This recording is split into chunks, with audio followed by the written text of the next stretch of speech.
¿Alguna vez te has despertado en plena madrugada, entre las 3 y las 5 de la mañana, sin ninguna alarma, sin ninguna razón, simplemente despierto? Algunos dicen que es inquietud, otros culpan al estrés. Pero, ¿y si te dijera que es algo mucho más grande? Esta hora, esta ventana sagrada, no es aleatoria. Es un llamado, un susurro divino en el silencio de la noche. Un momento en el que el cielo y la tierra parecen estar un poco más cerca. Y en este instante, se te presenta una elección: volver a dormir o despertar a algo más grande. Número 1. La hora del despertar espiritual. ¿Alguna vez te has despertado en plena madrugada, entre las 3 y las 5 de la mañana, sin ninguna razón aparente? Tus ojos se abren. El mundo a tu alrededor está en calma.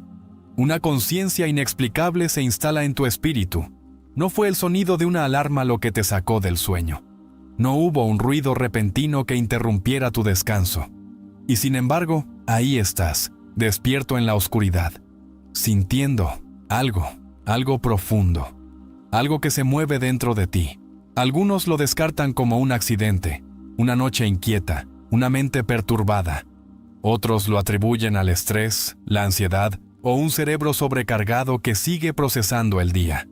Pero, ¿y si fuera más que eso?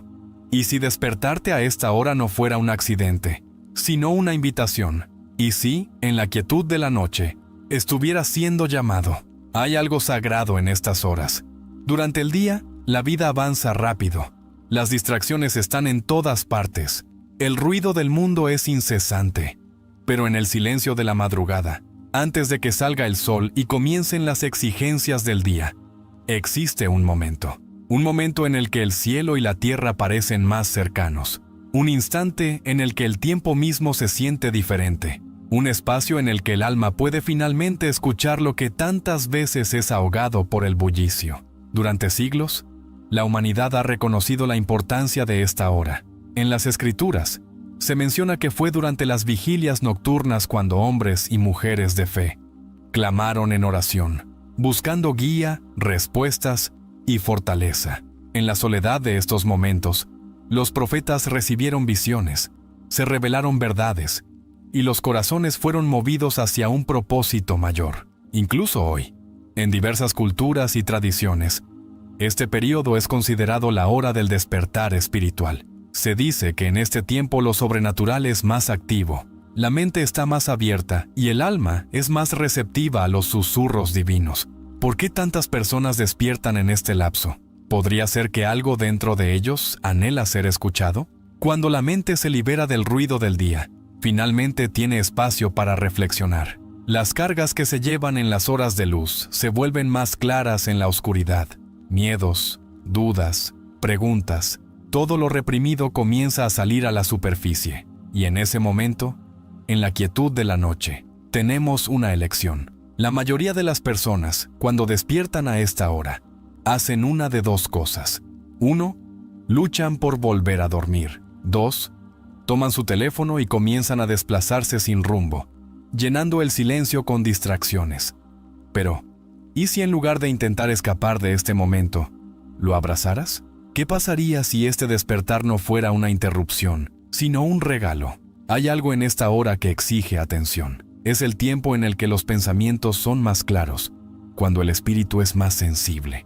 En estos momentos, las personas recuerdan cosas que habían olvidado, sueños que abandonaron, pasiones que dejaron de explorar, errores que necesitan ser corregidos.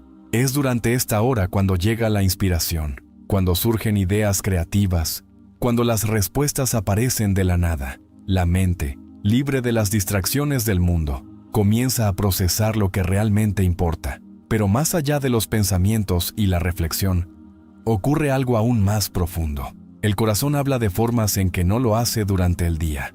Se siente una atracción innegable hacia algo más grande, una sensación de que hay más en la vida de lo que hemos visto o conocido. Y en estos momentos, las personas se enfrentan a su yo más auténtico, sin distracciones, sin pretensiones, solo la realidad cruda y honesta de su espíritu. Algunos despiertan con una sensación de urgencia, sienten una inquietud que no pueden explicar. Puede ser una persona que, de repente, viene a su mente. alguien en quien no han pensado en años, pero ahora sienten la necesidad de contactar. Puede ser una decisión que han estado evitando, una que saben que deben enfrentar. Puede ser un sentimiento abrumador de gratitud, un profundo aprecio por la vida, por una nueva oportunidad, por el simple hecho de seguir aquí. Otros, en cambio, despiertan con miedo, se enfrentan a sus ansiedades, sus arrepentimientos, las cargas que llevan consigo. Las preocupaciones del mañana parecen más pesadas en la quietud de la noche. Los fracasos del pasado se sienten más reales. Las incertidumbres del futuro se vuelven ineludibles. Y sin embargo, en este momento hay una oportunidad para soltarlo todo, para rendir el peso, para intercambiar el miedo por fe, la duda por esperanza, el caos por paz. Esta hora no se trata solo de estar despierto físicamente. Se trata de estar despierto espiritualmente. Es un recordatorio de que la vida es más que una rutina, más que horarios, más que la interminable persecución del éxito. Es un recordatorio de que hay algo más profundo en juego, algo invisible, pero innegable. Algunos lo llaman intuición, otros lo llaman guía divina. Pero cualquiera que sea el nombre que se le dé, la verdad sigue siendo la misma. Este no es un momento sin significado. A lo largo de la historia, algunas de las mayores revelaciones, las ideas más poderosas y los momentos más transformadores han ocurrido en la quietud de las primeras horas de la mañana. En este espacio, hombres y mujeres han encontrado dirección cuando estaban perdidos. En este espacio, se han librado batallas, no con armas, sino con oración, con rendición, con una determinación inquebrantable de levantarse y caminar por un nuevo camino. En este espacio, las vidas han cambiado. Así que, cuando despiertes en las primeras horas de la mañana, no lo ignores, no descartes el llamado, permanece en silencio, escucha, busca en tu corazón. Tal vez descubras que este momento, esta hora, no es una coincidencia, es un despertar. Número 2. Alinearse con el propósito. El propósito no es algo que encontramos por casualidad, no es algo que nos entregan envuelto en una pequeña caja, esperando a ser abierto. El propósito es algo en lo que crecemos, algo que descubrimos a través de la prueba, la lucha, los momentos de claridad y las temporadas de duda. Sin embargo, en lo más profundo, cada persona lleva una semilla de propósito, un llamado, una razón de ser, un camino que debe recorrer. Algunos lo reconocen temprano en la vida, mientras que otros pasan años, incluso décadas, buscándolo. Algunos lo abrazan sin dudar, mientras que otros resisten, temerosos de lo que pueda exigirles. Pero hay una verdad que permanece. No hay plenitud, no hay paz real, hasta que nos alineamos con el propósito para el que fuimos creados. Vivimos en un mundo que constantemente nos empuja en diferentes direcciones. Expectativas, obligaciones, distracciones. Cada una de estas fuerzas trata de moldear nuestras decisiones, de dictar el curso de nuestras vidas.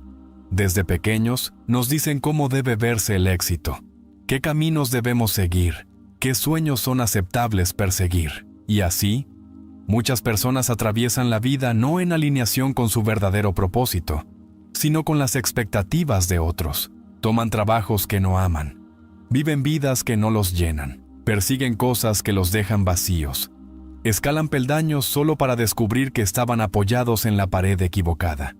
Sin embargo, en medio de todo este ruido, hay una voz silenciosa que nunca desaparece por completo. Es una voz que susurra en momentos de soledad, que habla a través de la inquietud, de la insatisfacción, de esa sensación inquebrantable de que hay algo más. Es en estos momentos, cuando despertamos en las primeras horas de la mañana, cuando sentimos ese llamado en el corazón, cuando reconocemos que algo dentro de nosotros está desalineado, que se nos da una elección: ignorarlo y seguir por el camino de menor resistencia, o hacer una pausa, escuchar y empezar a buscar el camino que estamos destinados a recorrer. Alinearse con el propósito no se trata de seguir un guión perfecto y predeterminado. Se trata de estar en armonía con las verdades más profundas de quienes somos. Se trata de desprendernos de las identidades falsas que hemos llevado, de las máscaras que hemos usado para complacer a otros, de los roles que hemos interpretado y que no reflejan nuestro verdadero llamado. Se trata de hacernos las preguntas difíciles. ¿Por qué estoy aquí? ¿Para qué fui creado? ¿Qué es lo que enciende mi alma como nada más lo hace? La mayoría de las personas no se hacen estas preguntas porque temen las respuestas. Tienen miedo de lo que el propósito pueda exigirles, porque el propósito siempre tiene un costo. Exige crecimiento, exige cambio, exige valentía. El momento en que comenzamos a dar pasos hacia nuestro propósito, enfrentaremos resistencia, dudas internas, oposición externa. Habrá quienes no lo entiendan. Algunos incluso intentarán desalentarnos. Pero el propósito no se trata de complacer a la gente, se trata de cumplir un llamado. Algunos han conocido su propósito por años, pero lo han enterrado bajo el miedo, las excusas, la creencia de que no están calificados, de que no son lo suficientemente buenos, de que no están listos. Pero aquí está la verdad. El propósito no se trata de estar listo. Se trata de estar dispuesto. Se trata de dar un paso y luego otro, incluso cuando el camino no está claro.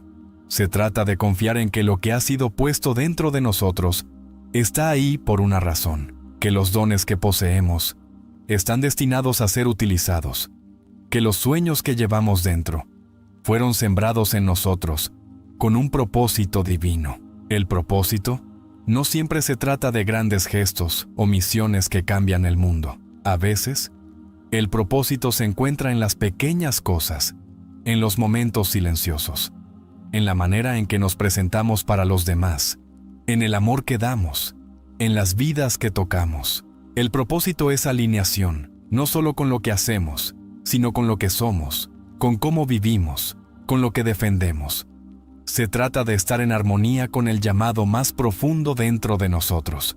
Cuando nos alineamos con nuestro propósito, la vida adquiere un nuevo significado. Las luchas que enfrentamos dejan de parecer inútiles. El dolor que hemos soportado comienza a tener sentido. Los obstáculos que hemos superado revelan sus lecciones, porque el propósito no elimina las dificultades, pero les da un significado. Transforma las pruebas en testimonios, los fracasos en lecciones, los tropiezos en escalones que nos moldean en quienes siempre estuvimos destinados a ser. Para alinearnos con nuestro propósito, debemos estar dispuestos a soltar todo lo que no está en alineación. Debemos dejar ir el miedo que nos detiene, dejar ir las voces que nos dicen que no podemos, dejar ir la necesidad de aprobación, de validación, de certeza, porque el propósito no viene con un mapa detallado, viene con fe, con la disposición de confiar en que si damos un paso en la dirección correcta, el siguiente paso se revelará. El propósito no se trata solo de lo que hacemos, se trata de quién nos convertimos. Se trata de despertar cada día con un sentido de dirección, con un fuego interior que no puede extinguirse. Se trata de caminar con confianza, sabiendo que no estamos aquí por accidente, que nuestra existencia es intencional, que nuestras vidas importan. Así que, cuando esa voz te llame, cuando la inquietud en tu alma se niegue a ser ignorada, escucha, porque el propósito te espera. La alineación es posible, y la vida que estás destinado a vivir está más cerca de lo que piensas. Número 3. Pasos de acción para la transformación. Transformación es una palabra que lleva un gran peso. Es una palabra que significa cambio a un nivel profundo y personal. Una metamorfosis que va más allá de las mejoras superficiales y llega hasta el núcleo mismo de quienes somos. Se trata de crecimiento, renacimiento y de convertirnos en la persona que siempre estuvimos destinados a ser. La transformación no es un destino, es un viaje, y no es algo que sucede por accidente. Requiere acción deliberada, una serie de pasos que nos llevan de donde estamos a donde estamos destinados a estar. La verdad es que el cambio nunca es fácil. Exige sacrificio, exige disciplina, exige el coraje de alejarse de lo que es cómodo y familiar para abrazar lo desconocido. Pero, a pesar de los desafíos, la transformación es posible para cualquiera que esté dispuesto a dar el primer paso. La clave está en comprender que la acción es necesaria. Podemos pensar en el cambio, podemos soñarlo, podemos desearlo, pero nada cambiará hasta que actuemos. El primer paso en la transformación es, quizás, el más fundamental, la decisión de cambiar. Pero una vez tomada la decisión, el siguiente paso suele ser el más difícil: asumir la responsabilidad de tu vida. Vivimos en un mundo que, con frecuencia, busca a alguien o algo a quien culpar cuando las cosas salen mal. Es fácil señalar con el dedo a los demás, a las circunstancias, al pasado. Pero la verdad es que somos los arquitectos de nuestro propio destino. Nadie más tiene el poder de moldear nuestro futuro, a menos que se lo permitamos. La transformación requiere que asumamos plena responsabilidad por el lugar en el que estamos en la vida, reconociendo que nuestras decisiones, nuestras acciones y nuestra mentalidad nos han llevado hasta aquí. Asumir la responsabilidad es empoderador. Significa que, sin importar cuán difíciles sean las circunstancias, sin importar cuán imposible parezca la situación, tienes el poder de cambiarla. El momento en que dejas de culpar y comienzas a asumir el control de tu vida, desbloqueas el potencial para crecer. Te conviertes en el creador de tu propia historia. Te das cuenta de que tu futuro está en tus manos y que depende de ti escribir el siguiente capítulo. A continuación, la transformación requiere claridad de visión. Sin una visión clara de a dónde quieres llegar, es fácil perderse en el camino. Todos hemos escuchado la frase: si no sabes a dónde vas, cualquier camino te llevará allí. La transformación necesita dirección, necesita enfoque. Debes tener una visión de la persona en la que quieres convertirte y de lo que deseas lograr. Esa visión actúa como una brújula, guiándote a través de los desafíos y obstáculos que inevitablemente surgirán. Una visión no es solo una meta, es una imagen de tu futuro yo, la persona que aspiras a ser. Es la persona que ha vencido sus miedos, que ha superado dificultades y que ha logrado lo que antes parecía imposible. Es alguien que vive alineado con su propósito, que camina con confianza y que inspira a los demás con su ejemplo. Tener una visión clara de quién quieres ser no solo te motivará, sino que también te dará la fuerza para superar los momentos de duda. Una vez que tu visión esté definida, necesitas crear un plan de acción. La transformación no ocurre en un día, y ciertamente no sucede por simple deseo. Requiere un plan detallado, paso a paso, que te lleve desde donde estás hasta donde quieres estar. Un plan proporciona estructura y responsabilidad. Divide la gran meta en pasos más pequeños y manejables, haciendo que el proceso de transformación se sienta menos abrumador y más alcanzable. Un buen plan debe considerar cada aspecto de tu vida que necesita cambiar. Si deseas transformar tu salud, tu plan debe incluir cambios en tu alimentación, en tu rutina de ejercicio y en tu mentalidad. Si deseas transformar tu carrera, tu plan debe incluir pasos para mejorar tus habilidades, ampliar tu red de contactos y adquirir la experiencia necesaria para el trabajo que deseas. Cualquiera que sea tu visión, tu plan debe estar diseñado para llevarte de manera constante hacia tu meta, un paso a la vez. A medida que comienzas a ejecutar tu plan, la consistencia se vuelve el siguiente paso crucial. La transformación no es una carrera de velocidad, es un maratón. El proceso requiere esfuerzo constante, día tras día, incluso cuando sientas que nada está cambiando. Es fácil desmotivarse cuando el progreso parece lento. Pero recuerda, el cambio lleva tiempo. La verdadera transformación es un proceso y requiere que te presentes todos los días, incluso cuando sea difícil. La consistencia no se trata de hacer todo a la perfección, sino de avanzar de manera constante. Se trata de dar pequeños pasos cada día, incluso si parecen insignificantes en el momento. Con el tiempo, esos pequeños pasos se acumularán. Un hábito pequeño, hecho de manera consistente, conduce a una transformación masiva. En el camino, te enfrentarás a la resistencia. Es una parte natural del proceso de transformación. La resistencia aparece de muchas formas: miedo, dudas, pereza y hábitos antiguos. La versión anterior de ti mismo luchará por mantenerse en control. Sentirás la tentación de rendirte, de volver a lo cómodo y conocido. Pero es en esos momentos cuando la transformación realmente ocurre. Es al superar la resistencia cuando construyes fuerza, resiliencia y carácter. Cuando la resistencia surja, es importante recordar por qué comenzaste. Cuando logras conectar con el propósito más profundo detrás de tu transformación, encuentras la fuerza para seguir adelante. La verdad es que nada que valga la pena se consigue fácilmente. La transformación es difícil, pero también es el viaje más gratificante que jamás emprenderás. Junto con la consistencia y la resistencia, otro paso crucial en la transformación es la autorreflexión. A medida que avanzas en el proceso, tómate el tiempo para reflexionar sobre tu progreso. Hazte preguntas como: ¿estoy acercándome a mi visión? ¿Qué está funcionando y qué no? ¿Hay áreas donde necesito ajustar mi plan? La autorreflexión te permite recalibrar, corregir el rumbo y mantenerte en el camino correcto. También te ayuda a ver el progreso que has logrado, lo cual puede ser increíblemente motivador cuando el camino se siente difícil. Otro paso clave en la transformación es abrazar la incomodidad. La verdad es que el crecimiento real ocurre fuera de nuestra zona de confort. La persona que eres hoy ha sido moldeada por tus zonas de confort. Las rutinas familiares, los hábitos, las creencias que sostienes. Pero la persona en la que necesitas convertirte requiere que te adentres en lo desconocido. Requiere que hagas cosas que te asusten, cosas que te empujen más allá de tus límites.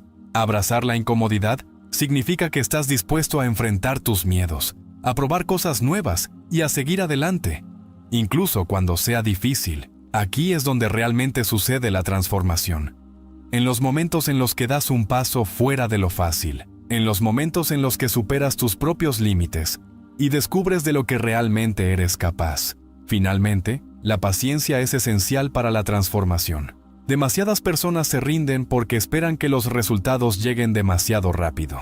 Quieren que el cambio ocurra de la noche a la mañana.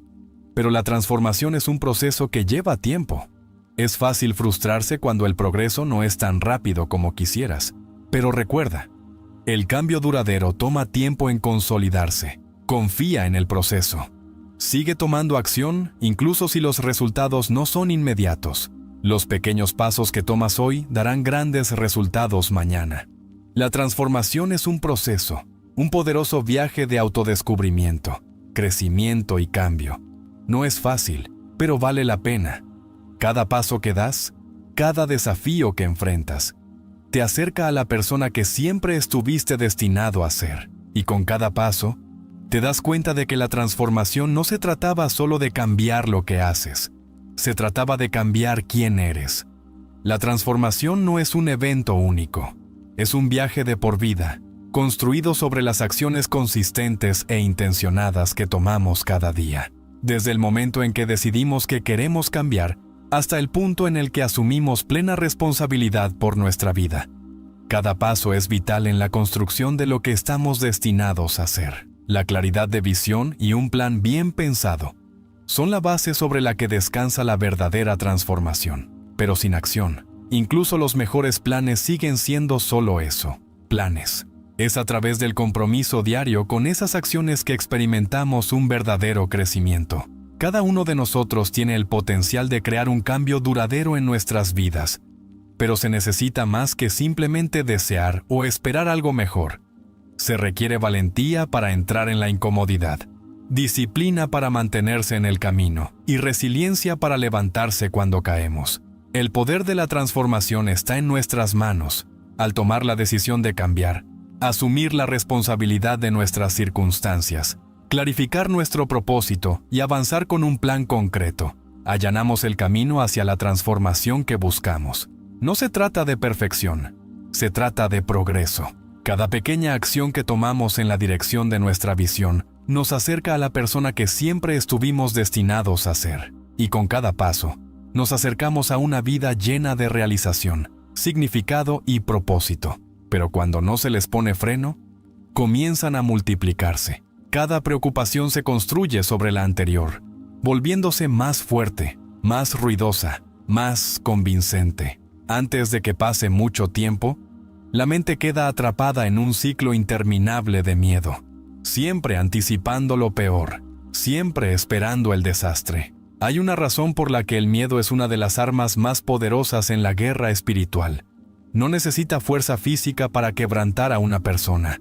Solo necesita un punto de apoyo en la mente. Una vez que el miedo echa raíces, puede debilitar incluso la fe más fuerte. Hace que una persona cuestione lo que una vez creyó, que dude de su propósito, de su valor, incluso de su propia fortaleza. Y cuanto más tiempo permanece el miedo, más difícil se vuelve escapar de él. La ansiedad prospera en la incertidumbre. Hace que lo desconocido se sienta insoportable, convirtiendo cada pregunta sin respuesta en una fuente de tormento.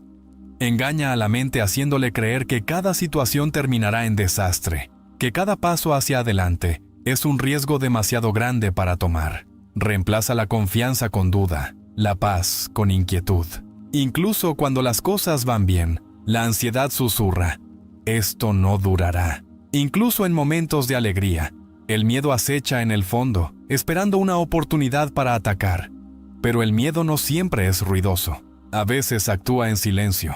No siempre aparece como pánico o terror. Puede manifestarse como una inquietud constante, una sensación de angustia que nunca desaparece por completo. Puede presentarse en forma de pensamientos excesivos, de dudar de cada decisión, de revivir cada error. Puede hacer que incluso las tareas más simples se sientan abrumadoras, convirtiendo la vida diaria en una lucha. Y cuando dura lo suficiente, el miedo cambia la forma en que una persona ve el mundo. En lugar de ver oportunidades, ve obstáculos.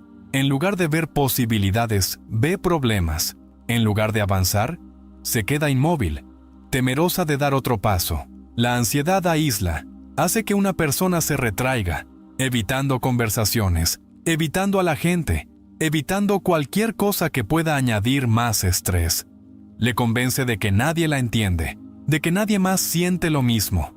Y en ese aislamiento, el miedo se fortalece, sin ánimo, sin apoyo, sin recordatorios de la verdad. Las mentiras del miedo se vuelven más creíbles.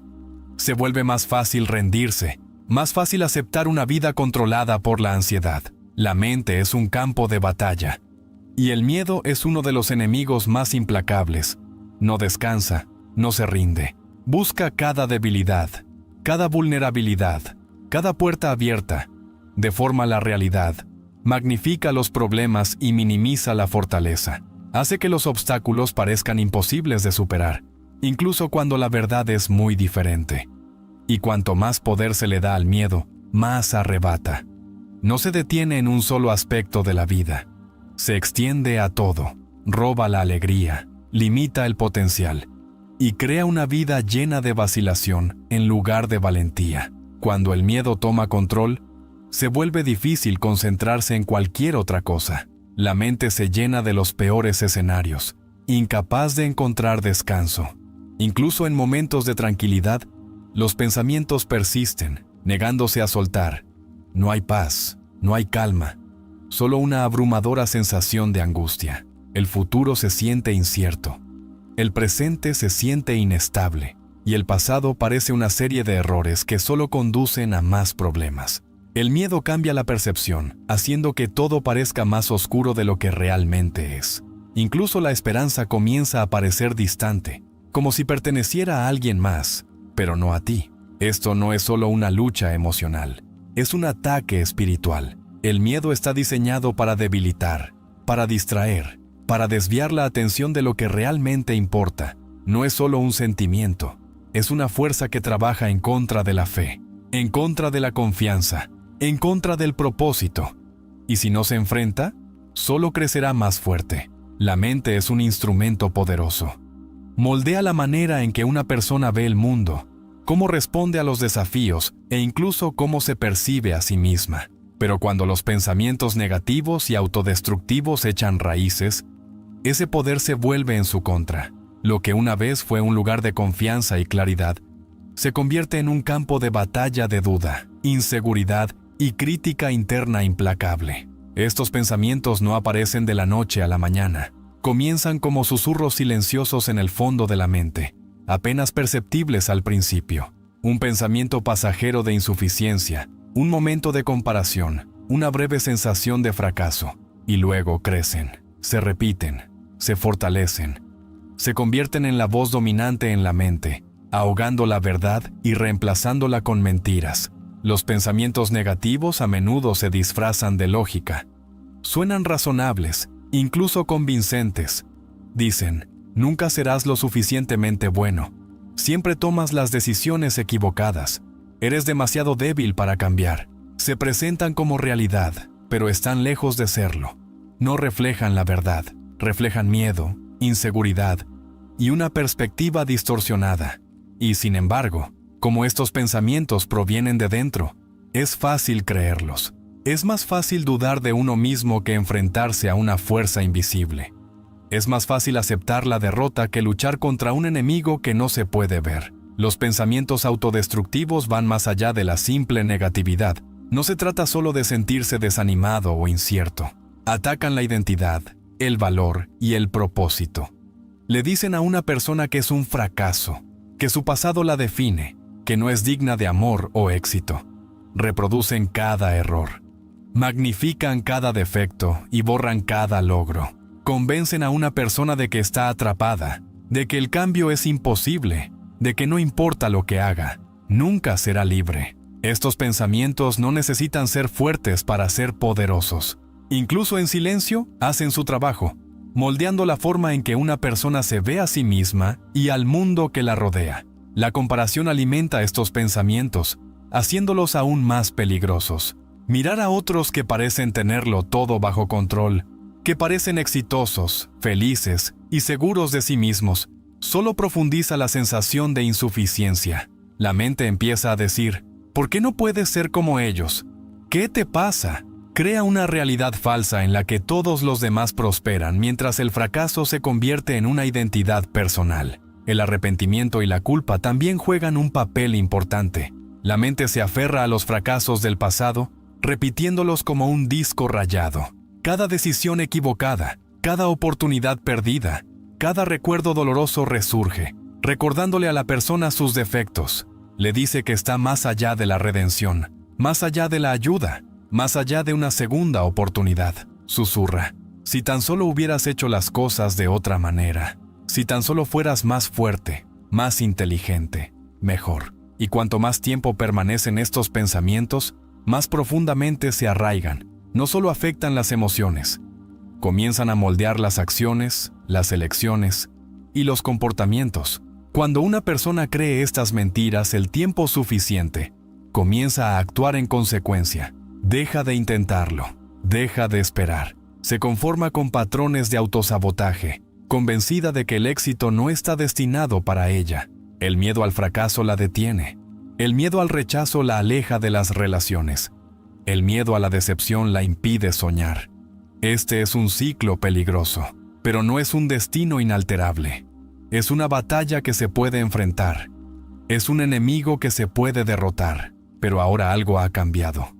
La pasión se ha desvanecido. El fuego que una vez ardía intensamente ahora parece brasas moribundas. Las palabras en la página ya no conmueven el corazón. Las oraciones que antes se sentían poderosas ahora parecen vacías, forzadas o rutinarias. Y el silencio pesa más que nunca.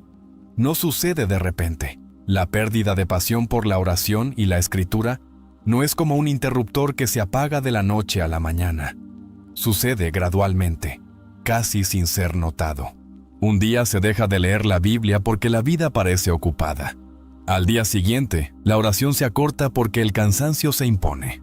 Luego, poco a poco se vuelve más fácil posponerlo, más fácil seguir la rutina sin sentir nada. Al principio hay una sensación de culpa, un pequeño tirón en el corazón que recuerda lo que falta. Pero con el tiempo, incluso la culpa comienza a desvanecerse. La sequedad espiritual se instala y, antes de darse cuenta, el deseo de buscar es reemplazado por la indiferencia. Las distracciones de la vida juegan un papel en esta deriva lenta. Las responsabilidades, el estrés y el constante tirón del mundo hacen que sea fácil priorizar cualquier otra cosa. La mente se llena de preocupaciones, plazos y demandas interminables, dejando poco espacio para la reflexión tranquila. La oración se siente como otra tarea en una lista ya abrumadora. Leer las escrituras parece algo que puede esperar hasta que haya más tiempo, más energía, más enfoque. Pero los días se convierten en semanas y las semanas en meses. Y pronto, la conexión que una vez se sintió tan fuerte comienza a parecer distante. La duda también juega su papel. Los pensamientos empiezan a susurrar. ¿Realmente hace alguna diferencia? Alguien realmente está escuchando. Las oraciones sin respuesta. Las luchas que no desaparecen. Los momentos de espera sin una respuesta clara. Todo eso empieza a desgastar la fe que una vez parecía inquebrantable. Poco a poco, la creencia que antes se sentía como una base firme comienza a sentirse como una pregunta. Y en ese cuestionamiento, el hambre desaparece. La Biblia que antes hablaba directamente al corazón, ahora parece solo palabras en una página. Las conversaciones que antes fluían libremente en la oración ahora se sienten como monólogos unilaterales. La pasión que una vez impulsó el espíritu hacia adelante, ahora parece un recuerdo lejano. La batalla no es solo externa, es interna. La culpa se infiltra y susurra: estás fallando, no eres lo suficientemente fuerte. Deberías ser mejor que esto. Pero en lugar de acercarse, la culpa empuja más lejos. La vergüenza de la inconsistencia crea un ciclo.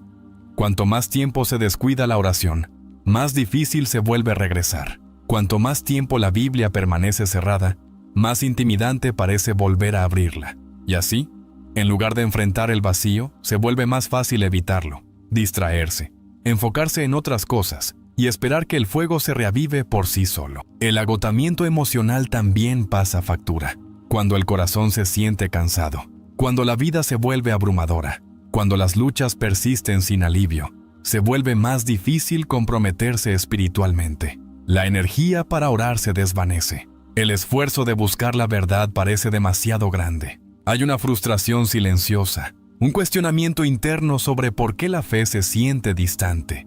¿Por qué la pasión que antes venía con tanta facilidad ahora parece inalcanzable? Y en ese agotamiento, la resignación se instala. Llega el pensamiento: tal vez esto es simplemente lo que hay ahora. Incluso el enemigo conoce el poder de la oración y las escrituras, y por eso los ataques son sutiles pero efectivos. Las distracciones se multiplican, las dudas aumentan, la mente se llena de todo, excepto de las cosas que nutren el alma. Y cuanto más se aleja una persona, más normal comienza a parecer, menos urgente se siente regresar. La pasión que una vez ardía con convicción ahora parpadea, debilitada por el peso de la vida, de la duda, del silencio. La conexión que una vez parecía inquebrantable, ahora se siente distante, no porque haya desaparecido, sino porque el corazón se ha alejado de donde solía estar. Hay un tipo de soledad que va más allá del aislamiento físico. Una persona puede estar rodeada de otros, participar en conversaciones, parecer perfectamente bien por fuera y, sin embargo, sentirse completamente sola por dentro. Es un dolor silencioso y persistente, un vacío que las palabras no pueden describir por completo. Es la sensación de no ser visto, de no ser escuchado, de estar desconectado del mundo que lo rodea. Incluso en una habitación llena de gente, incluso entre amigos o familiares, la sensación persiste, como si estuviera detrás de un muro invisible que nadie más parece notar. La soledad no siempre llega de golpe. A veces, se construye lentamente, momento a momento, hasta que un día se vuelve insoportable. Comienza con pequeños momentos de desconexión, una conversación que se siente forzada, un evento en el que nadie realmente parece notar si están o no, una realización de que la profundidad de sus luchas sigue oculta para todos los que los rodean. Con el tiempo, estos momentos se acumulan y la mente empieza a susurrar. Nadie realmente entiende, nadie realmente se preocupa. Cuanto más se repiten estos pensamientos, más profundamente echan raíces. Y pronto, la soledad deja de ser solo un sentimiento y se convierte en una identidad. El aislamiento es más que estar solo. Es la creencia de que se está solo. Incluso cuando no es así, es la voz silenciosa que dice: no perteneces aquí. Convence a la persona de que es diferente, de que no encaja, de que nadie la aceptaría realmente si supieran la profundidad de sus pensamientos, sus miedos, sus luchas. Crea una barrera, dificultando el acercamiento, la conexión y la confianza. Cuanto más tiempo persiste este sentimiento, más difícil se vuelve romperlo. Cuanto más alguien cree que está solo, menos probable es que deje entrar a alguien. Las heridas del pasado también juegan un papel en el aislamiento. La traición, el rechazo, la pérdida. Cada experiencia dolorosa construye otra capa de distancia entre la persona y el mundo que la rodea. La mente se protege a sí misma, convenciéndola de que mantenerse resguardado es más seguro que arriesgarse a sufrir más dolor. Se vuelve más fácil retroceder, mantener las conversaciones superficiales, evitar la vulnerabilidad. Pero al hacerlo, la soledad solo crece. Lo que realmente se necesita, una conexión genuina, se convierte en lo que más se teme. Ni siquiera la presencia de las redes sociales y la comunicación constante borran la soledad.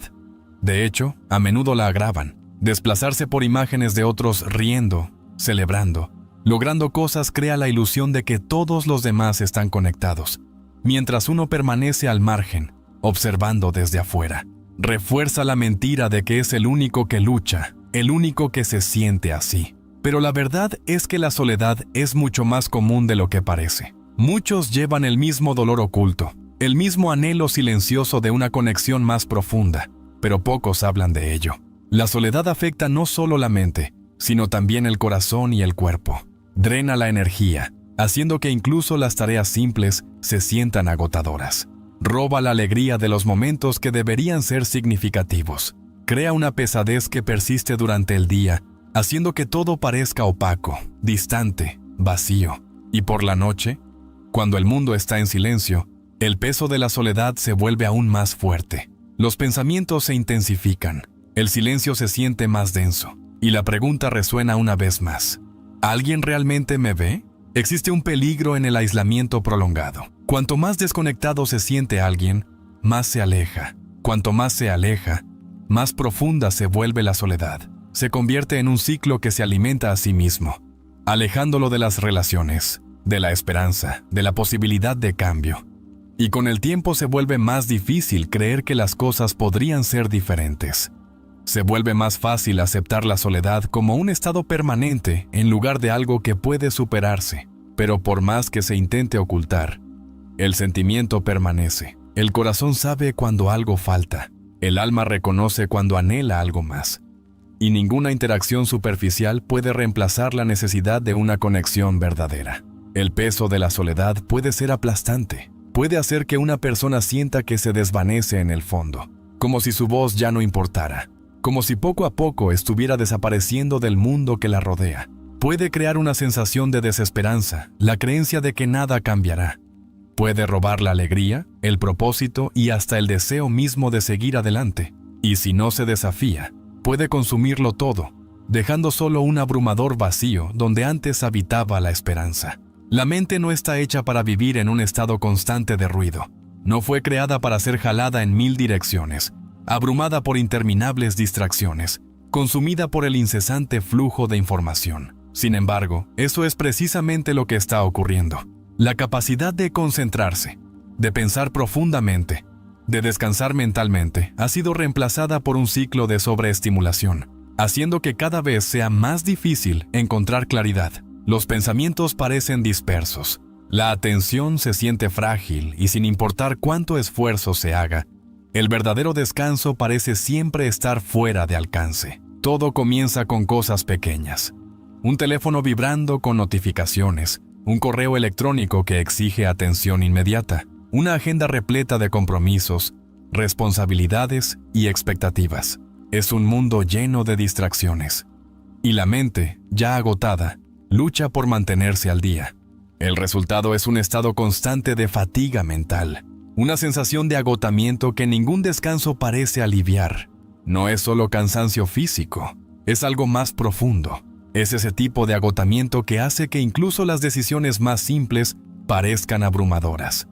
El tipo de fatiga que dificulta enfocarse en una sola cosa sin que la mente divague hacia otra. La distracción no es solo ruido externo, es también una batalla interna. Incluso en los momentos de silencio, la mente no descansa. Salta de un pensamiento a otro, incapaz de asentarse. Preocupaciones sobre el futuro, remordimientos del pasado, la presión de rendir, el miedo a quedarse atrás. Todo se entrelaza, creando una tormenta de inquietud mental. Y cuanto más se perpetúa este ciclo, más difícil se vuelve desacelerar. El silencio se siente incómodo.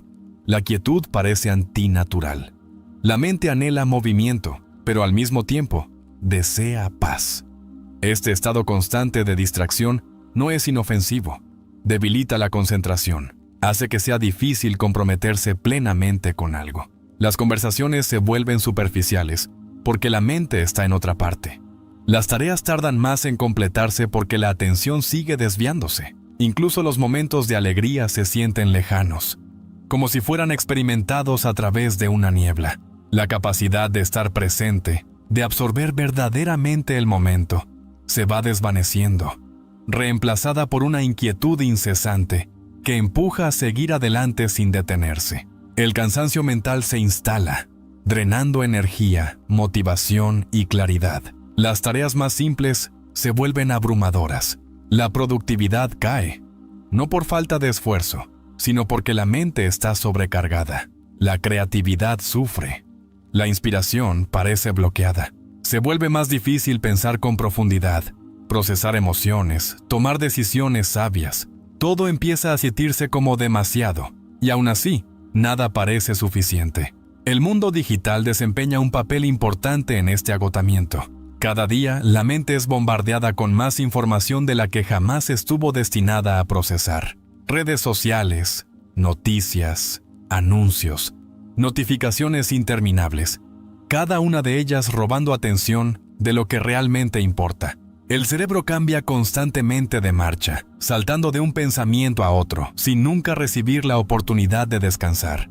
Y aunque puede parecer inofensivo, esta sobreestimulación está alterando la forma en que la gente piensa, haciéndolo cada vez más difícil concentrarse, reflexionar o simplemente estar en calma.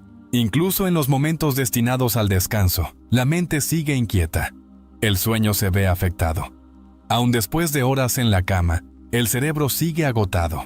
La incapacidad de desconectarse, de relajarse realmente, mantiene la mente en un estado constante de actividad. Y cuando tanto el cuerpo como la mente operan en vacío, todo lo demás empieza a sufrir. La salud mental, la estabilidad emocional, las relaciones y hasta la fe. El peor aspecto de la distracción y el agotamiento mental es que impiden darse cuenta de cuán profundo es el problema. La prisa, el ruido, la sobreestimulación crean la ilusión de productividad, como si estar en constante movimiento significara progreso. Pero en realidad solo mantienen a la mente atrapada en un ciclo de agotamiento. La capacidad de pensar con claridad, de escuchar la verdad, de participar en una reflexión significativa, se desvanece bajo el peso de la distracción constante. Y cuanto más se prolonga este patrón, más difícil se vuelve escapar de él. La tentación no siempre se presenta de forma obvia. No siempre llega con una advertencia clara o un cambio repentino. Más a menudo, comienza de manera sutil, colándose silenciosamente en la mente como un susurro. Se presenta como un pensamiento inofensivo, una distracción trivial, un pequeño compromiso que parece insignificante. Pero una vez que echa raíces, comienza a crecer. Cuanta más atención recibe, más fuerte se vuelve. Y en poco tiempo, lo que parecía solo una idea pasajera, se convierte en una lucha, en una batalla que parece imposible de ganar. La duda sigue un camino similar. No comienza con una explosión, sino con una semilla, una pequeña pregunta, una incertidumbre fugaz, un pensamiento que sugiere que algo puede no ser tan cierto como antes se creía. Al principio es fácil ignorarlo, pero si permanece, si se le da espacio, comienza a extenderse. Una pregunta lleva a otra, un momento de vacilación da paso a una incertidumbre más profunda. Y pronto, las cosas que parecían inquebrantables comienzan a sentirse frágiles. La mente es el campo de batalla donde estas luchas tienen lugar. Es allí donde aparece la tentación, donde la duda echa raíces. Los pensamientos que parecen pequeños e insignificantes al principio son, a menudo, los que se convierten en los más peligrosos con el tiempo. Hay momentos en los que el peso de la vida se siente más pesado de lo normal. No es solo el agotamiento de un día largo, no es solo la tristeza de un evento aislado, sino algo más profundo, algo persistente, algo que presiona el corazón y la mente sin una razón clara. Es una pesadez inquebrantable, una carga invisible que hace que incluso las tareas más simples se sientan abrumadoras. El mundo sigue adelante, la vida continúa como siempre, pero por dentro todo se siente lento, pesado y vacío. Es difícil explicarlo a los demás porque no parece haber una razón específica. No ha ocurrido ninguna gran tragedia, no hay una causa obvia. Y sin embargo, el peso está ahí.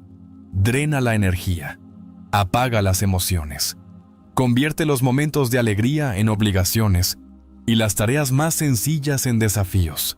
Las cosas que antes traían emoción ahora parecen lejanas. Las conversaciones se sienten forzadas. La risa parece pertenecerle a otra persona. No hay una razón clara para esta carga, solo la innegable realidad de su presencia. Este tipo de opresión no siempre llega con señales de advertencia. No anuncia su llegada. Simplemente aparece, asentándose como una niebla que vuelve todo confuso, distorsiona la percepción, hace que los problemas pequeños parezcan obstáculos imposibles. Susurra mentiras, diciéndole a la mente que nada cambiará, que nada mejorará, que este sentimiento es permanente. Y cuanto más se aceptan esos pensamientos, más poderosos se vuelven. Incluso la fe comienza a sentirse lejana bajo el peso de esta carga. Las cosas que antes brindaban consuelo, la oración, la reflexión, la adoración, parecen vacías. No es que la creencia desaparezca, sino que la conexión se siente más débil, como si una barrera se hubiera levantado entre el corazón y la verdad, pero la fuerza para hacerlo parece ausente. La batalla no es solo física, es mental, emocional y espiritual al mismo tiempo. El enemigo del alma usa este peso para debilitar, aislar y desanimar. Sabe que cuando una persona se siente agobiada, es menos probable que luche. Cuando se siente agotada, es menos probable que busque la verdad. Cuando se siente sola, es menos probable que pida ayuda. Él planta pensamientos de inutilidad, desesperanza y desesperación. Convence a la mente de que no hay razón para intentarlo, que no hay motivo para creer que las cosas mejorarán. Toma las luchas naturales de la vida y las amplifica, convirtiendo dificultades temporales en lo que parecen realidades permanentes. No siempre se nota en la superficie. Muchos llevan esta carga en silencio, ocultándola detrás de una rutina, de sonrisas forzadas, de fingir que todo está bien. Funcionan, cumplen con sus responsabilidades. Siguen adelante, pero por dentro el peso permanece. Y cuanto más tiempo se oculta, más poder adquiere. Cuanto más se ignora, más difícil se vuelve enfrentarlo. Esta batalla no es solo cuestión de lógica. No siempre es algo que se pueda resolver simplemente razonando, enumerando bendiciones o decidiendo sentirse mejor. Es más profundo que eso. Es algo que aprisiona el corazón, nubla la mente y oprime el alma. Es un peso difícil de describir con palabras, pero muy real para quienes lo cargan. La lucha no es solo emocional. Es una cuestión de identidad. Ataca la confianza, haciendo que una persona sienta que está fallando, que no es suficiente, que nunca se liberará de este peso. Crea dudas, dificultando confiar, creer y aferrarse a la esperanza. Distorsiona la perspectiva, haciendo que el pasado parezca más poderoso que el futuro, que las luchas se sientan más grandes que la fuerza, que la oscuridad parezca más fuerte que la luz. Este tipo de carga no se alivia fácilmente. Resiste el cambio. Intenta convencer a la mente de que este sentimiento durará para siempre, que las cosas simplemente son así ahora. Hace que incluso la idea de la esperanza parezca lejana, como si la libertad fuera algo destinado a otros, pero no para quien está atrapado en este peso.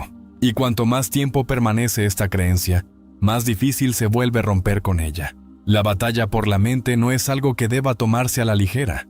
Es una lucha contra el miedo, contra la duda, contra la presión implacable que busca quebrantar el espíritu y robar la claridad de la verdad. Las luchas contra la ansiedad abrumadora, los pensamientos autodestructivos, la apatía espiritual, el aislamiento, la distracción, la tentación y la pesadez inexplicable no son simples coincidencias. Son ataques calculados diseñados para debilitar, desalentar y alejar del camino de la fe y el propósito. Estas batallas no llegan de golpe, sino que se acumulan con el tiempo. Un pequeño susurro de duda, un miedo persistente, una distracción sutil. Cada uno puede parecer insignificante por sí solo, pero juntos crean una tormenta que nubla la mente y sobrecarga el corazón. Y si no se enfrentan, crecen. haciendo que sea más difícil ver con claridad. Mantenerse firme y creer en las cosas que antes parecían inquebrantables. Pero estas luchas no definen el futuro, no tienen la última palabra. Hay un camino hacia adelante, una forma de romper el ciclo del miedo, la duda y el agotamiento. Todo comienza con la conciencia. Reconocer las señales, entender las estrategias en juego y negarse a rendirse ante el peso de la batalla. Se necesita vigilancia, un compromiso para proteger la mente de los pensamientos que buscan destruir. Se requiere perseverancia, una determinación para seguir adelante, incluso cuando el camino parece incierto. La oscuridad puede presionar, pero no puede vencer a quienes se niegan a darle poder. La mente puede ser atacada, pero no está indefensa. El corazón puede sentirse agotado, pero no está sin esperanza. Las luchas pueden parecer abrumadoras, pero no son permanentes. La victoria no se logra evitando la batalla. Se logra al mantenerse firme en medio de ella, negándose a ser definido por los ataques y eligiendo avanzar a pesar del peso que intenta detenernos. Dios nos llama a ser amables, pero no a ser ingenuos.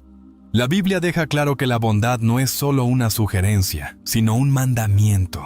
Se nos llama a ser amorosos, misericordiosos, pacientes y a reflejar el carácter de Cristo en nuestra vida diaria. Pero con demasiada frecuencia la gente confunde bondad con debilidad. Suponen que ser cristiano significa permitir que otros se aprovechen de nosotros, que nos maltraten o nos utilicen para su propio beneficio. Eso no es lo que Dios pretendía. Jesús mismo fue el ejemplo perfecto de bondad. Sanó a los enfermos, alimentó a los hambrientos y tuvo compasión de las multitudes. Pero también reprendió a los que eran engañosos. Volcó las mesas de los cambistas en el templo porque estaban convirtiendo la casa de su padre en un mercado. Habló con la verdad a los fariseos y denunció su hipocresía. Jesús no permitía que lo manipularan ni lo engañaran. Fue amable, pero también fue sabio. Hoy en día, muchas personas ven la bondad y tratan de aprovecharse de ella. Ven un corazón perdonador y creen que pueden seguir maltratándolos sin consecuencias. Pero Dios no nos llama a ser pisoteados. No nos llama a soportar abusos ni a permitir que otros arruinen nuestra dignidad. En Proverbios, capítulo 4, versículo 7, la Biblia dice: la sabiduría es lo principal. Adquiere sabiduría, y sobre todas tus posesiones adquiere inteligencia. Esto significa que Dios espera que usemos la sabiduría que nos ha dado. Quiere que seamos prudentes sobre a quién permitimos entrar en nuestras vidas y cómo extendemos nuestra bondad. La bondad no significa tolerar el pecado. No significa permitir que personas destructivas permanezcan en nuestro círculo íntimo. No significa decir sí a cada petición, ni sacrificarse por aquellos que no respetan nuestros límites. Jesús les dijo a sus discípulos en Mateo, capítulo 10, versículo 16: He aquí, yo os envío como ovejas en medio de lobos. Sed, pues, prudentes como serpientes y sencillos como palomas. Esto significa que debemos ser amables, amorosos y gentiles, pero también sabios, prudentes y cautelosos. Algunos de ustedes han dado y dado, derramando su bondad en personas que solo toman y nunca devuelven. Han extendido gracia a quienes constantemente se aprovechan de ustedes, creyendo que eso es lo que significa ser cristiano. Pero déjenme decirles algo: Jesús nunca permitió que lo manipularan. Él se apartó de quienes intentaban hacerle daño antes de que llegara su hora. No confiaba en aquellos con intenciones malvadas. No dedicaba su tiempo y energía a quienes solo querían milagros, pero no tenían interés en seguirlo. Jesús fue amable, pero no fue ingenuo. Dios quiere que tengamos esa misma sabiduría. Hay momentos en los que la bondad significa alejarse. Hay momentos en los que la bondad significa decir no. Hay momentos en los que la bondad significa establecer límites y no permitir que nos maltraten. El perdón es un mandamiento, pero la confianza debe ganarse. El hecho de que perdones a alguien no significa que debas seguir permitiéndole acceso a tu vida. Proverbios, capítulo 22, versículo 3, dice: El prudente ve el mal y se esconde, mas los simples pasan y reciben el daño. Eso significa que una persona sabia ve el peligro y toma acción. mientras que el ingenuo ignora las señales de advertencia y sufre las consecuencias. Si alguien sigue hiriéndote, mintiéndote o faltando al respeto a tus límites, alejarte no es ser cruel, es ser sabio. Jesús mismo fue rechazado y traicionado. Fue el Hijo de Dios, el Mesías, el Salvador del mundo, y, aún así, fue despreciado por muchos, pero en lugar de ser aceptado por todos, enfrentó oposición, burla y, en última instancia, la traición de aquellos más cercanos a él. Si el perfecto y sin pecado Hijo de Dios fue rechazado, entonces no deberíamos sorprendernos cuando experimentamos rechazo nosotros mismos. Desde el comienzo de su ministerio, Jesús encontró resistencia. Los líderes religiosos, los fariseos y saduceos, lo veían como una amenaza, no se regocijaban con sus milagros, no celebraban cuando expulsaba demonios o resucitaba a los muertos. En cambio, lo acusaban de estar poseído por demonios, de violar la ley y de blasfemar contra Dios. No podían aceptar que el Mesías, aquel a quien habían estado esperando, no viniera de la manera en que lo imaginaban. Él no buscaba poder ni riqueza, no se inclinó ante sus tradiciones ni buscó su aprobación. En cambio, expuso su hipocresía, y por eso lo rechazaron. Incluso en su propio pueblo de Nazaret, Jesús enfrentó el rechazo. Las personas que lo vieron crecer no podían creer que él fuera el Hijo de Dios. Cuando predicó en la sinagoga, se sintieron ofendidos por sus palabras. Dijeron, ¿no es este el hijo del carpintero? ¿No se llama su madre María? No podían ver más allá de su familiaridad con él. Se negaron a creer en él. Y la Biblia dice que no pudo hacer muchos milagros allí debido a su incredulidad. Aquellos que deberían haberlo conocido mejor fueron los que lo rechazaron. Pero quizá el rechazo más doloroso que experimentó Jesús fue el de uno de sus propios discípulos. Judas Iscariote, uno de los 12 elegidos por Jesús, caminó con él durante 3 años. Vio los milagros, escuchó sus enseñanzas, fue testigo de su amor y compasión de primera mano. Y, sin embargo, por 30 piezas de plata, traicionó al Hijo de Dios. Llevó a los soldados hasta Jesús en el jardín de Getsemaní, saludándolo con un beso. El acto supremo de hipocresía. Jesús sabía que Judas lo traicionaría. Sabía que Pedro lo negaría. Sabía que los discípulos se dispersarían cuando fuera arrestado. Y aún así, eligió amarlos. Siguió compartiendo comidas con ellos. Siguió lavando sus pies. Ese es el nivel de su amor. Pero eso no cambia el hecho de que fue abandonado por aquellos más cercanos a él en su hora más desesperada. Cuando estuvo ante Pilato, la multitud que una vez gritó, «Hosana», ahora clamaba, «Crucifícalo». Las mismas personas que lo habían seguido, que habían sido testigos de sus milagros, le dieron la espalda. Eligieron a un criminal, Barrabás, en lugar del Hijo sin pecado de Dios. Lo ridiculizaron, le escupieron, le pusieron una corona de espinas sobre la cabeza y lo clavaron en una cruz. El rechazo fue absoluto. Jesús entiende el rechazo de una manera que nadie más podría. Experimentó el dolor de ser incomprendido, de ser acusado falsamente, de ser abandonado. Sabe lo que significa derramar amor y que se lo devuelvan con desprecio. Sabe lo que significa ser traicionado por un amigo. Sabe lo que es ser dejado solo. Si Jesús fue rechazado, entonces no deberíamos esperar ser aceptados por todos. Si fue traicionado, no deberíamos sorprendernos cuando las personas que amamos nos dan la espalda. El mundo lo rechazó y el mundo rechazará a quienes lo siguen. Pero Jesús nunca permitió que el rechazo lo desviara de su propósito. Nunca dejó que la traición lo hiciera amargarse. Nunca dejó que el odio de otros cambiara quién era Él. Permaneció fiel a su misión, fiel a su llamado y fiel a su Padre en el cielo. Guarda tu corazón de aquellos que buscan hacerte daño. La Biblia nos dice en Proverbios, capítulo 4, versículo 23. Sobre toda cosa guardada, guarda tu corazón, porque de él mana la vida. Eso significa que tu corazón es precioso. Es la fuente de tu vida, el centro de tus emociones, deseos y decisiones. Y porque es tan valioso, debe ser protegido. Pero la realidad es que no todas las personas en tu vida tienen buenas intenciones. No todos los que te sonríen son amigos. No todos los que se acercan a ti son enviados por Dios. Hay personas que intentarán hacerte daño, ya sea a través del engaño, la manipulación o la traición directa. Por eso Dios nos llama a guardar nuestro corazón. Jesús mismo entendió este principio. La Biblia dice en Juan, capítulo 2, versículos 24 y 25. Pero Jesús no se fiaba de ellos, porque los conocía a todos.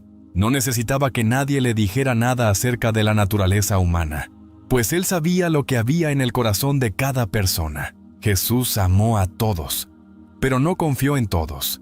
Era bondadoso, pero también era sabio. Sabía que había personas que lo seguían no porque creían en él, sino porque querían algo de él. Algunos querían ver milagros. Algunos buscaban poder político. Algunos solo esperaban una oportunidad para traicionarlo. Así que él guardó su corazón, no se dejó engañar. Amó por completo, pero con discernimiento. Hay personas en tu vida ahora mismo que no tienen tus mejores intereses en el corazón.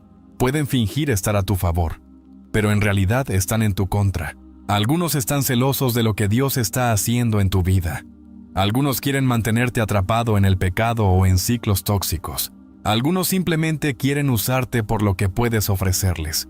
Si no tienes cuidado, te agotarán espiritual, emocional y hasta físicamente.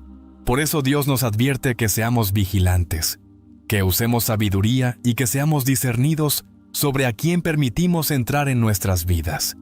El enemigo ama usar a personas para distraer, desanimar y destruir. Enviará personas a tu vida que al principio parecen inofensivas, pero con el tiempo comenzarán a alejarte del plan de Dios. El perdón es un mandato, pero la confianza es una elección.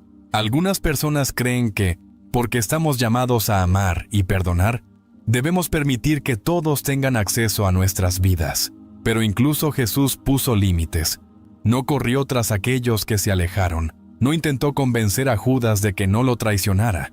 No se confió a aquellos que se volverían contra él. Perdonó, pero no permitió que lo manipularan. Si te encuentras rodeado de personas que constantemente te hacen daño, que faltan el respeto a tu fe, que te alejan de Dios, es momento de dar un paso atrás. Es momento de orar por discernimiento y pedirle a Dios que te muestre quién realmente debe estar en tu vida. Es momento de dejar de dar acceso a quienes abusan de tu bondad.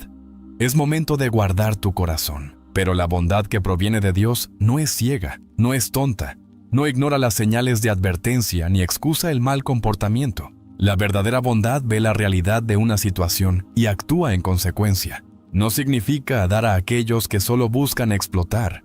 No significa perdonar continuamente a alguien que se niega a cambiar mientras te pones en peligro. No significa mantener personas tóxicas en tu vida simplemente porque no quieres parecer cruel. Proverbios 27:6 dice: Fieles son las heridas del amigo, pero los besos del enemigo son engañosos.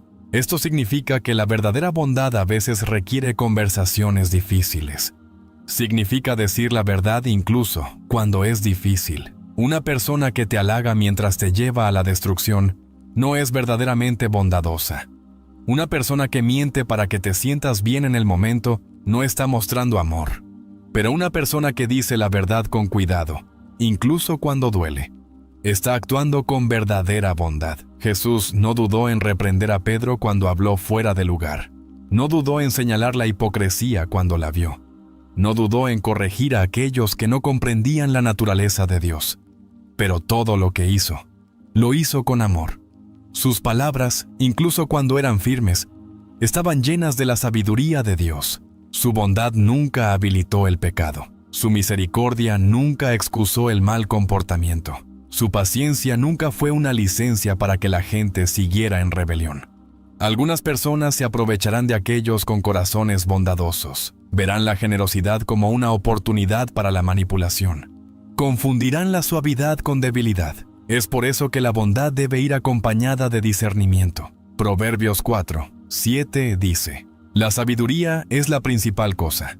Adquiere sabiduría, y con todos tus bienes adquiere entendimiento. Debemos buscar sabiduría en cómo damos, en cómo servimos, en cómo amamos. Debemos pedirle a Dios discernimiento en nuestras relaciones, en nuestras palabras, en nuestras acciones. Hay un momento para ser pacientes y un momento para alejarse. Hay un momento para extender gracia y un momento para establecer límites. Hay un momento para dar libremente y un momento para ser cautelosos. La sabiduría nos enseña la diferencia. La bondad que proviene de Dios no es imprudente. No destruye al dador en el proceso de dar. No dice sí a cada petición a costa de la obediencia a la voluntad de Dios. No permite que el pecado florezca en nombre de mantener la paz. La verdadera bondad refleja el corazón de Dios. Misericordioso, pero justo.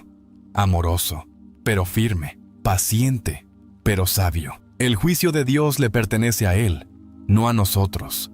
Como seres humanos, a menudo sentimos la necesidad de determinar quién está en lo correcto y quién está equivocado, quién merece misericordia y quién merece castigo. Guardamos rencores, nos aferramos a la amargura y, a veces, deseamos que la justicia llegue rápidamente a aquellos que nos han hecho daño. Pero la Biblia deja claro que el juicio no nos corresponde ejecutarlo. Le pertenece solo a Dios. La palabra de Dios nos dice en Romanos 12, 19: Amados míos, no os venguéis, sino dejad lugar a la ira, porque está escrito: Mía es la venganza, yo pagaré, dice el Señor. Esto significa que no importa cuán profundamente hayamos sido heridos, no importa cuán injustamente hayamos sido tratados, no importa cuánto anhelemos la justicia, no somos nosotros quienes debemos tomar la justicia en nuestras propias manos. Dios ve todo. Él conoce cada error que se ha cometido. Él comprende el dolor de la traición, el aguijón de la injusticia y el sufrimiento causado por el pecado. Y en su tiempo perfecto, Él juzgará con justicia. El problema con el juicio humano es que a menudo está viciado. Vemos solo lo que está frente a nosotros, pero Dios ve el corazón. Reaccionamos basándonos en emociones, pero Dios actúa con perfecta sabiduría. Hacemos suposiciones basadas en lo que creemos saber, pero Dios conoce cada motivo oculto, cada pecado secreto y cada intención detrás de cada acción. Es por eso que la Biblia nos advierte contra ser demasiado rápidos para juzgar a los demás. En Mateo 7, 1-2, Jesús dice: No juzguéis, para que no seáis juzgados, porque con el juicio con que juzguéis, seréis juzgados, y con la medida con que medís, se os medirá. Nos recuerda que el mismo estándar que usamos con los demás será usado con nosotros. Si somos duros e implacables, enfrentaremos la misma medida de juicio en retorno. Es fácil mirar los errores de alguien y condenarlos, pero ¿y si Dios nos hubiera juzgado de la misma manera? ¿Y si Él nos hubiera negado su misericordia debido a nuestros pecados? ¿Y si nos hubiera dado exactamente lo que merecemos, sin ninguna gracia? La verdad es que ninguno de nosotros permanecería en pie si no fuera por la misericordia de Dios. La Biblia dice en Lamentaciones 3, 22: Por la misericordia de Jehová no hemos sido consumidos, porque nunca decayeron sus misericordias. Si Dios ha sido paciente con nosotros, ¿cuánto más deberíamos serlo con los demás? Esto no significa que ignoremos el pecado o pretendamos que el mal no existe. No significa que excusamos el mal o permanecemos en silencio frente a la injusticia. Pero sí significa que confiamos en que Dios manejará lo que está más allá de nuestro control. Cuando tratamos de tomar el juicio en nuestras propias manos, nos salimos de la voluntad de Dios. Corremos el riesgo de volvernos amargados, enojados y consumidos por pensamientos de venganza. Pero cuando lo entregamos a Dios, encontramos paz. Encontramos libertad del peso del resentimiento. Encontramos descanso al saber que el juez de toda la tierra hará lo correcto. Algunos de ustedes han estado guardando dolor durante demasiado tiempo. Han estado esperando por justicia, anhelando el día en que aquellos que les han hecho daño enfrenten las consecuencias de sus acciones. Pero Dios te dice: déjalo en mis manos. Él sabe lo que hicieron, vio cada lágrima que derramaste, entiende la profundidad de tu dolor, y a su debido tiempo traerá justicia, pero será según su voluntad, no la nuestra. El juicio de Dios es perfecto, nunca es apresurado, nunca es injusto, nunca se basa en información incompleta. Él pesa los corazones de los hombres, discierne lo que nosotros no podemos ver. Y cuando ejecuta juicio, siempre es justo. Nuestro trabajo no es buscar venganza ni emitir juicio final sobre los demás. Nuestro trabajo es confiar en Dios, caminar en obediencia y dejar ir la carga de intentar controlar lo que solo Él puede hacer bien, No se te exige mantener a personas tóxicas en tu vida. Dios nos llama a amar, perdonar y mostrar bondad, pero no nos llama a quedarnos atrapados en relaciones que drenan nuestro espíritu, roban nuestra alegría y nos alejan de su propósito. Algunas personas creen que ser cristiano significa tolerar todo, soportar maltrato y permitir continuamente que individuos dañinos permanezcan en sus vidas. Pero eso no es lo que enseña la Biblia. Dios nos llama a ser sabios, a guardar nuestros corazones y a caminar en la libertad que Él nos ha dado. Jesús mismo no mantenía a todos cerca de Él, amaba a todos, pero no estaba en comunión estrecha con todos. Ministraba a las multitudes, pero caminaba de cerca con sus discípulos, y hasta entre ellos tenía un círculo íntimo: Pedro, Jacobo y Juan, aquellos que estaban más cerca de Él. Pero también sabía cuándo separarse de aquellos que tenían malas intenciones. Cuando los fariseos intentaron atraparlo constantemente con sus palabras, no perdió tiempo discutiendo. Habló la verdad, pero no permaneció en su presencia más tiempo del necesario. Cuando la gente de su ciudad natal lo rechazó, la Biblia dice que no hizo muchos milagros allí por su incredulidad, y se fue. No estaba atado a las personas que se negaban a recibir lo que Él tenía para ofrecer. Hay momentos en los que el amor significa alejarse. Hay momentos en los que el perdón no significa acceso continuo. La Biblia nos advierte sobre el peligro de mantenernos conectados con las personas equivocadas. En Proverbios 22, 24-25 dice: No hagas amistad con el hombre iracundo, ni te juntes con el hombre de enojos, no sea que aprendas sus caminos y tomes lazo para tu alma. Eso significa que si alguien está constantemente lleno de ira, amargura y negatividad, su espíritu puede comenzar a afectarte. Mantener personas tóxicas en tu vida no te hace un cristiano más fiel, solo drena tu energía, interrumpe tu paz y te distrae de tu propósito. Hay algunas personas que nunca cambiarán, no importa cuánto los ames, hayas derramado bondad, les hayas dado oportunidad tras oportunidad, pero siguen lastimándote, mintiendo, manipulando, trayendo caos a tu vida. Dios no te pide que sigas aferrándote a lo que te está dañando. Hay relaciones que deben llegar a su fin para que puedas caminar en la plenitud de lo que Dios tiene para ti. En 2 Corintios 6, 14, la Biblia dice: No os unáis en yugo desigual con los incrédulos. ¿Qué compañía tiene la justicia con la injusticia? ¿Y qué comunión tiene la luz con las tinieblas? Esto no se aplica solo al matrimonio. Aplica a toda relación cercana en tu vida. Si alguien te aleja continuamente de Dios, si te anima a comprometerte, si trae más daño que bien, no es cruel dejarlos ir. El perdón es un mandato, pero la reconciliación no siempre es requerida. Puedes perdonar a alguien sin permitirle regresar a tu vida. Puedes amar a distancia. Puedes orar por alguien sin seguir conectado a ellos. Algunos de ustedes han estado luchando con la culpa, sintiendo que están obligados a mantener relaciones que Dios les ha estado pidiendo liberar. Pero Dios no te está pidiendo que te quedes en una situación que te está rompiendo. Te está pidiendo que confíes en Él, que camines en sabiduría y te rodees de personas que te edifiquen, te animen y te fortalezcan en tu fe. Tu tiempo, tu energía y tu paz son valiosos. No los desperdicies en personas que continuamente te hacen sentir mal. Jesús dijo en Mateo 7, 6: No deis lo santo hacia los perros, ni echéis vuestras perlas delante de los cerdos, no sea que las pisoteen y se vuelvan y os despedacen. Eso significa que no todos merecen acceso a tu vida.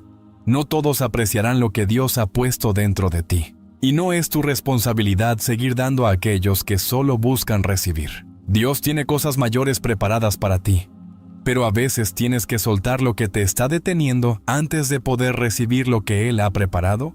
No tengas miedo de alejarte de relaciones tóxicas. No te sientas culpable por proteger tu paz.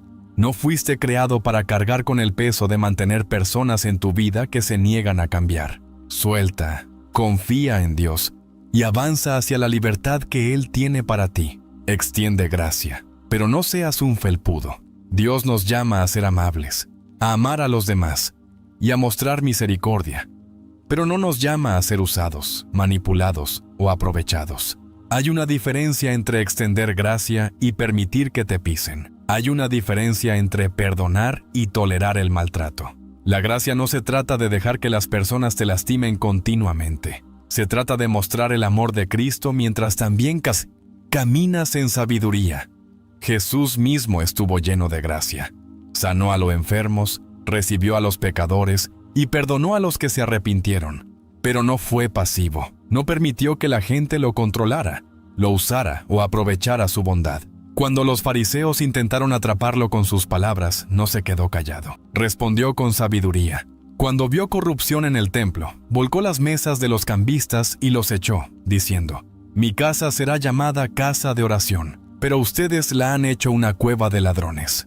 Jesús fue amable, pero no débil. Fue paciente, pero no pasivo. Perdona, pero no era un felpudo. Algunas personas creen que ser cristiano significa decir siempre sí, siempre ceder, siempre aceptar el maltrato con una sonrisa. Pero eso no es lo que Dios requiere de nosotros. La Biblia nos dice en Mateo 10:16: «He aquí, yo os envío como ovejas en medio de lobos. Sed, pues, prudentes como serpientes y sencillos como palomas». Eso significa que debemos caminar en amor, pero también en sabiduría. Debemos ser amables, pero también discernir. Debemos perdonar, pero no permitir que nos lastimen repetidamente aquellos que no tienen intención de cambiar. Extender gracia significa mostrar misericordia, pero no significa que debas mantener a personas tóxicas en tu vida. Significa ofrecer perdón, pero no significa permitir que la misma persona te maltrate una y otra vez. Hay momentos en los que la gracia significa dar un paso atrás. Hay momentos en los que el amor significa establecer límites. Jesús perdonó a Pedro por negarlo, pero no persiguió a Judas cuando lo traicionó. Habló la verdad a los fariseos, pero no permaneció en su presencia cuando lo rechazaron. Amó a todas las personas, pero no dio el mismo nivel de acceso a su vida a todos. Algunos de ustedes han estado luchando con esto. Han estado tratando de ser amables, tratando de ser pacientes, tratando de extender gracia, pero la gente sigue aprovechándose de su bondad. Aprovechan su amabilidad como debilidad. Esperan que des y des mientras ellos toman y toman. Y te preguntas, ¿ser cristiano significa que debo soportar esto? La respuesta es no. Puedes ser amable y aún así establecer límites. Puedes amar a las personas y aún así decir no. Puedes perdonar a alguien y aún así alejarte. Proverbios 4:23 dice: «Sobre toda cosa guardada, guarda tu corazón, porque de él mana la vida». Guardar tu corazón no es egoísta, es bíblico. Proteger tu paz no es ser cruel, es necesario. Dios no quiere que seas utilizado, no quiere que vivas bajo estrés constante, manipulación o abuso. Él quiere que camines en libertad, en gozo, en la paz que viene de seguirlo. Eso no significa que nos volvamos amargados o endurecidos. No significa que dejemos de mostrar bondad o cerremos nuestro corazón a los demás. Simplemente significa que caminamos en sabiduría. Damos gracia donde es necesario, pero no permitimos que las personas destruyan nuestra paz. Extendemos misericordia, pero no permitimos que nos maltraten. Perdonamos, pero no permanecemos en lugares donde continuamente nos hacen daño. Dios nos llama a ser luz en este mundo, pero eso no significa que debamos dejar que otros apaguen nuestra luz. Nos llama a amar a los demás, pero eso no significa que permitamos que otros se aprovechen de ese amor. Hay fuerza en la gracia y poder en la sabiduría. La clave está en aprender a caminar en ambas. Dios nos llama a caminar en amor, a extender gracia y a perdonar como hemos sido perdonados. Pero también nos llama a caminar en sabiduría, a guardar nuestros corazones y a poner límites cuando sea necesario. La verdadera bondad no se trata de permitir que nos utilicen o nos maltraten. Se trata de reflejar el carácter de Cristo con compasión y discernimiento. Jesús mismo estaba lleno de misericordia, pero no permitió que otros lo manipularan o controlaran. Perdonó, pero también puso límites. Amó, pero no toleró el pecado. No estamos llamados a cargar con el peso de relaciones tóxicas. Tampoco se nos exige permanecer en situaciones que drenan nuestro espíritu y nos alejan del propósito de Dios. La gracia no significa aceptar un maltrato interminable, y el perdón no significa permitir que el daño continúe. Hay un tiempo para ser paciente y un tiempo para alejarse. Hay un tiempo para dar libremente y un tiempo para ejercer cautela. La sabiduría nos enseña a distinguir la diferencia.